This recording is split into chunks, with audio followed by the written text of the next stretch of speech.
Hello everyone, आज मी तुमच्यासोबत झटपट अशी मसाला खिचडीची रेसिपी शेअर करणार आहे. इथे मी 4 वाट्या तांदूळ आणि 1 वाटी मसुराची डाळ घेतली आहे.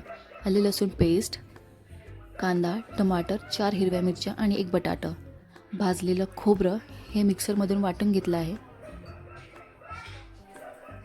त्यासोबतच आमची लाईट गेली होती, इथे नानू लाईट घेऊन आली आहे. तेलामध्ये मोहरी आणि जिरे चांगले तडतडू दिले.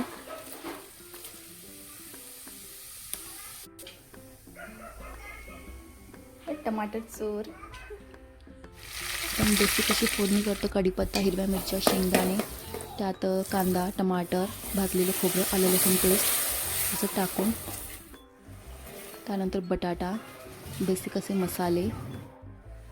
हा एक काळा मसाला आहे जो माझ्या बहिणीने पाठवलेला आहे. आणि सोयाबीन टाकून चांगलं खमंग होईपर्यंत फ्राय केलं. त्यानंतर पाणी ॲड करून तांदूळ ॲड केले आणि आपली खिचडी तयार आहे. आणि भात कसं झालं? छान.